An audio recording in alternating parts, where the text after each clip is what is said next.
The rest of the story.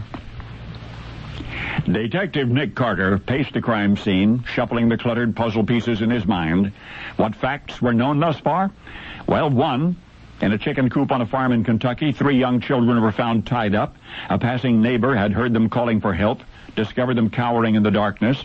2, the children's mother, absent on a brief errand, returned to find the police swarming her farmyard.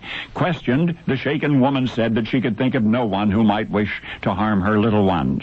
3, the children were unable to identify their assailants, as it was too dark, they said, to see their faces.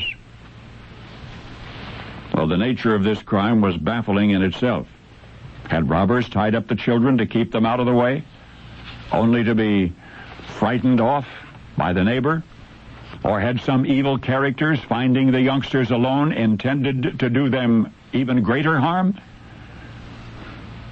The potential seriousness of the matter prompted police to summon Detective Nick Carter and his partner, Captain Volney G. Mulligan.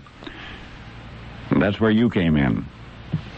You see, at the turn of the 20th century, as it was, few even remotely sophisticated methods of crime detection existed, so all the more important were the innate gifts of the sleuths themselves. Captain Mulligan, for example, had watched Nick Carter employ these gifts innumerable times in the solution of many crimes, but it never ceased to amaze him, seeing Carter slowly tighten the noose around the neck of a thief or an arsonist or a murderer.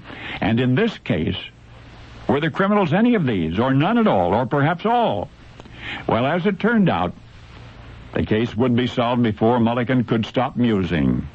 For Detective Carter, after concentrating on the rope used to tie up the children, walked up to the children's mother, who was standing nearby, and stared at her accusingly.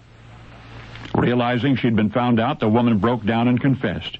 Yes, she'd bound her youngsters in the chicken coop, had intended to butcher them with an axe, which she had gone off to procure. The children, terrified, had not revealed that it was she who accosted them, but Nick Carter knew. And so the woman was arrested and tried and spent the rest of her life in a mental institution.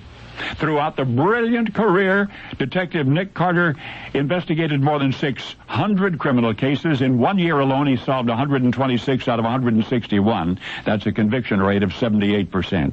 He once tracked down 3 post office bandits 50 miles through woods and swamps before catching up with them. Another time, he collared an arsonist who had fled over a trail 105 hours old.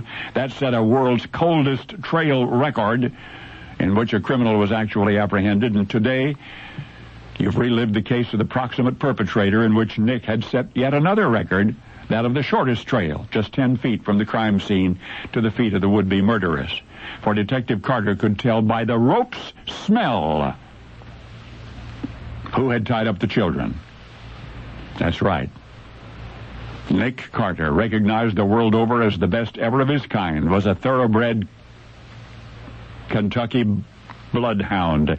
And now you know the rest of the story.